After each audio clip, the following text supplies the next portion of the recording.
We live in a very, very strange world, and in this strange world, there has been a lot of talk about the decline in religion. A lot of people have been saying that Christianity is declining and Christian culture is declining. The left is destroying whatever is left of Christian civilization. And in the midst of this conversation about the decline in Christianity, a lot of people have been talking about neo-paganism. In fact, from what I have read, neo-paganism is at least one of the fastest growing religions in the world, if not the fastest growing religion in the world. And you have people in the Western world talking about how they worship Odin. A lot of these people are having an identity crisis. They have an identity crisis, and they love to talk about how they're of German and Irish descent. And you have to ask them, have you been to Ireland? No, but my great-great-great-great-great-great-grandfather came from Ireland. Have you been to Germany? No, I've never been to Germany, but my great-great-great-great-grandparents came from Germany. Then you're not German. You are from Florida. You're from Alabama. But you have these people who have an identity crisis, and so they think they have to go back to the religion that was in Europe before Christianity because their descendants were Europeans. If you go back far enough, eventually you will find that their ancestors were pagans, so they're going to become pagans. So they start worshiping Odin and Wotan, and they start believing in elves and all sorts of weird, bizarre stuff. And this rise in neo-paganism also has been taking place alongside an increasing interest in eugenics. And I remember seeing this back in 2016, 17, where you had people talking about IQ differences between the races and how certain races are stupider than others and some races are more intelligent than others.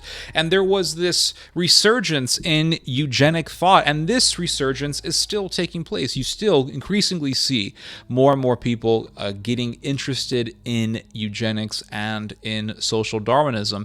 And all of this quagmire of these bizarre beliefs, be it neo-paganism, social Darwinism, or eugenics, reminds me of something that took place in history. It reminds me of the very thing that was taking place before the rise of Hitler, before the formation of the Third Reich. Before the rise of the Third Reich, people were getting into all sorts of strange beliefs. You had this quagmire of variously bizarre ideologies. People were getting into neo-paganism. People were getting into eugenics, social Darwinism. You had people who were becoming obsessed with creating a pure race, obsessed with this idea of purging out undesirable genetic traits, purging out inferior DNA in order to accelerate the process of human evolution and eventually go into the next stage of human development where mankind would become the Übermensch or Superman. People were getting more and more into these variously insidious and destructive ideas before the rise of the Third Reich. So what preceded the rise of the Third Reich was a groundswell of diabolical and insidious and destructive ideas. You had, for example, Richard Wagner, who was very popular, and he was into neo-paganism and vegetarianism. And today, you see more and more people getting into things like veganism and neo-paganism. So what is happening right now is eerily and bizarrely similar to what was happening prior to the rise of the Third Reich. Another thing that was happening was more and more people were becoming ultra-masculinist. They were getting into this idea that mankind needed to be cruel, that mankind needed to be absent in compassion. Compassion was seen as an enemy by the subscribers to this ideology. They were getting into this hardcore, harsh masculinism, and they believed that the world was becoming too soft or that too many people were soft, and they needed to be strong, they needed to be heartless, ruthless, and without any sort of compassion. Compassion was the enemy of the people because compassion meant tolerating inferior people who were ruining society. And this is what was subscribed to by the SS, the most elite division of the Third Reich. And it was really just a reflection of how a lot of people were thinking before the rise of the Third Reich. You had ideologues like Friedrich Nietzsche, who looked down on weakness, who looked down on Christian charity and compassion. All of the eugenists of the 19th and 20th centuries looked down on the idea of Christian charity because it allowed for the proliferation of the weak, and the weak were seen as inferior and really worthy of destruction or worthy of being cut off from the human gene pool, worthy of being stopped from breeding, of being stopped from having children, because they were seen as inferior, worthless, and they believed that they needed to be gotten rid of. And this was the sort of ideological atmosphere that existed before the rise of the Third Reich. These ideologies, this quagmire of bizarre ideas, it created the perfect atmosphere for the seed of Nazism to germinate, and it indeed germinated and produced its rotten fruit. Another phenomena that we have noticed is the popularity for various ideologues such as Jordan Peterson, who is by far the most popular philosopher right now, at least for now. Who knows?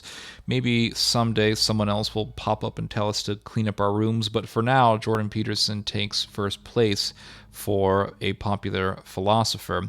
And a lot of people see Jordan Peterson as an immense force for good because he speaks out against the transgender ideology, and he also speaks about the destructiveness of the left and of Marxism. I see various red flags when it comes to Jordan Peterson. Most people do not detect these red flags because most people become enamored with speakers who charismatically articulate things that they agree with. In fact, I would argue that we should be more wary of people that we mostly agree with than with people that we disagree with. Why? Well, because people who you agree with can, if they wanted to, manipulate you by simply telling you things in a charismatic way that attracts you.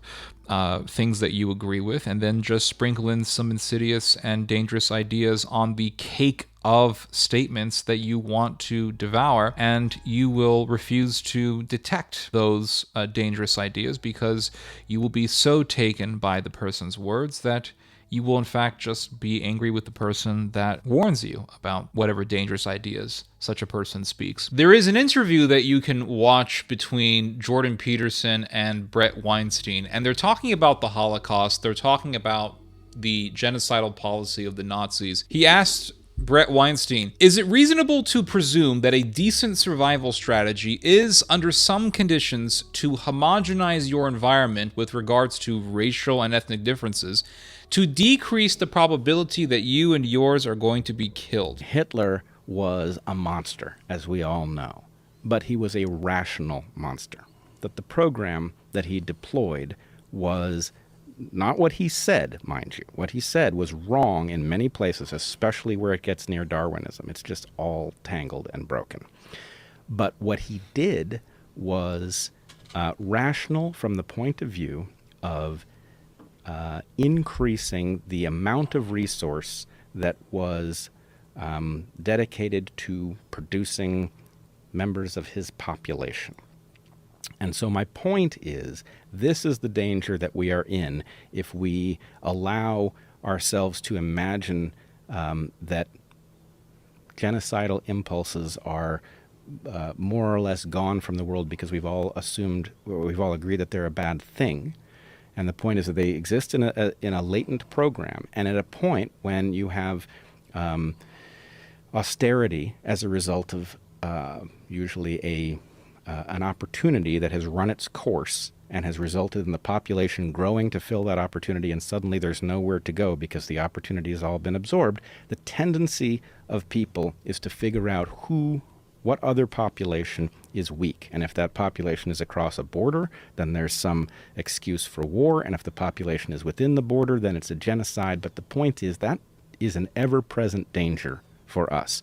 Is it reasonable to presume that a decent survival strategy is to homogenize your environment with regards to, under some conditions, to homogenize your environment with regards to racial or ethnic differences to decrease the probability that you and yours are going to be killed? Oh, yeah.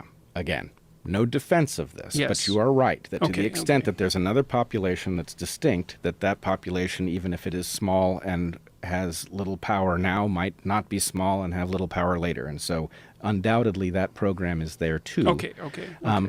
But I would say that the tendency to believe that evolution only functions at the level of kin when you're talking about very close relatives, I believe is an error that is the result of the fact that evolutionists early on wished to operationalize fitness. And it's very hard to operationalize fitness across population level differences. And so they built a definition that is about immediate kin, but there's no logical reason to imagine that peters out at the edge. Okay. So that's So fine. all I'm arguing is that what Hitler did was go after a population inside his border that was more distantly related to the people who were his constituents, and then he went obviously after Eastern Europe and sought the future of Germany in Russia, and it took 12 million Russians to turn around the German war machine. I mean, those are military deaths. There were vastly more civilian deaths. But the point is, he did not succeed in doing what he set out to do, but he also didn't fail in the sense that he took a bunch of resources that belonged to a population that was more distantly related, and he got rid of those people. And by getting rid of them, increased the amount of resource that was available to Aryans.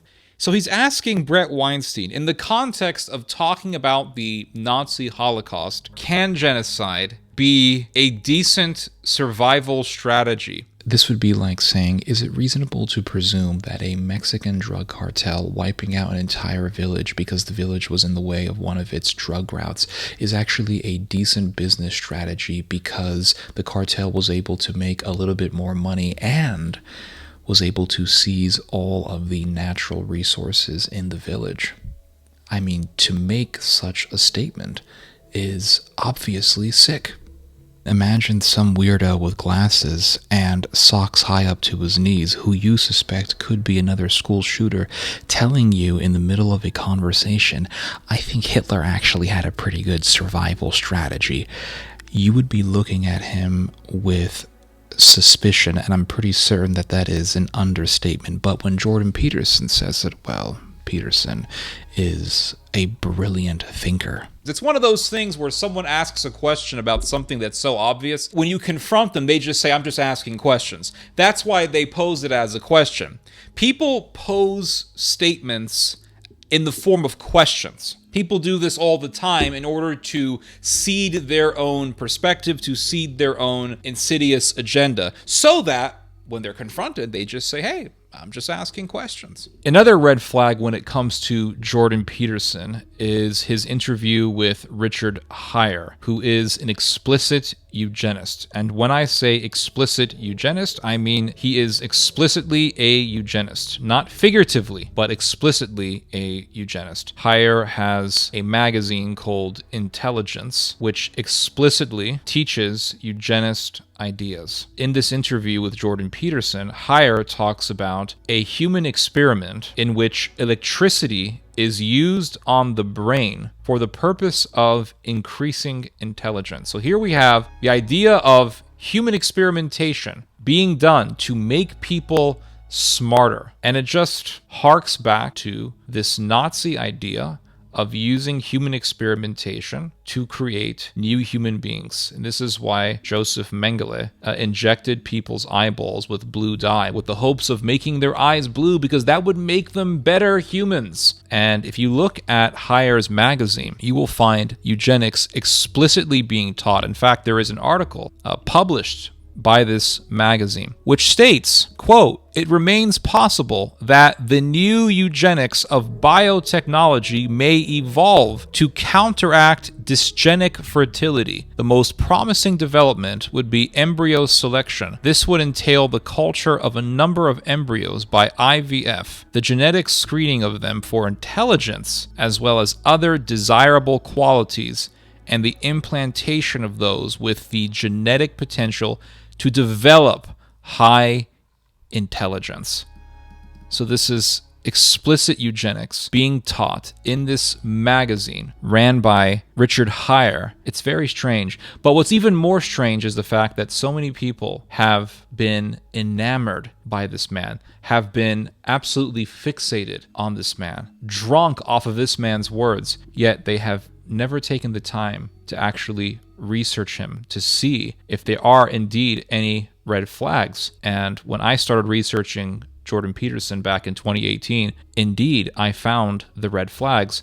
And the question that I have is, how come other people haven't found these red flags? How come so many people have fallen for this guy? How come so many people have been enamored with this man? And if you tell them about these things, they get upset with you. If you tell them about these things, they don't want to hear it. They will get angry with you because they're a part of a cult. One of the things that characterized the culture in which the Third Reich thrived in was a growing animosity between the younger generations and the older generations. And what I mean by that is that younger people really started hating older people because older people were more reasonable and younger people were very idealistic, and they wanted their idealism to dominate the world, and they saw the pragmatism of the older generation as just cowardice and weakness. It goes along with this saying from Adolf Hitler: when an opponent says, "I will not come over to your side," I calmly say, "Your child belongs to us already.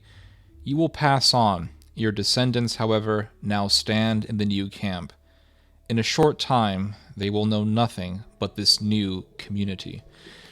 And so Nazism capitalized upon the generational conflict that was taking place, the generational conflict between the young and the old. And today, what do we see? Well, we see young people talking about how boomers destroyed society and how the boomers have ruined the country and have screwed over the younger generation. You even have some people going to the extremes of talking about euthanizing boomers. Who knows? One day you may see some sort of a regime, some sort of an ideological cult capitalize on this to the point where they may just be putting boomers in gas chambers. When people were following Hitler, they were so hysterical in their love for Adolf Hitler that they were willing to murder other humans for this man. In fact, there were people who were willing to murder their own parents for their love, their loyalty to Adolf Hitler and his cause of the Third Reich. And I was reading this book today, The Third Reich by Michael Burleigh, and he talks about this one incident where a young man who was a member of the Hitler Youth stabbed his own stepmother to death. He explained his motivation. It was to do the Nordic rite of blood revenge. All of this reflects the times in which the Third Reich existed, in which the Nazis and Hitler existed. The Nazis lived in a time when paganism was popular. And what preceded the rise of the Third Reich was the popularity of neo-paganism and social Darwinism. And the book makes a very interesting observation. The book says that the politics of the Nazis were merely a reflection of the times.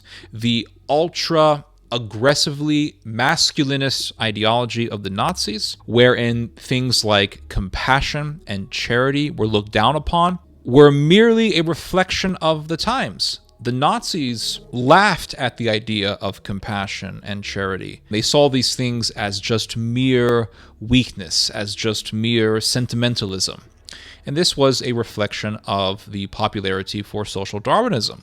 If you look at the 19th century and at the first half of the 20th century, Darwinism was very popular, eugenics was mainstream, and the idea of charity, the idea of compassion was looked down upon by the Darwinists because they saw Christian charity as a way of tolerating those of inferior genes, people who were too stupid to survive on their own, people who were too unfit to survive without Christian charity.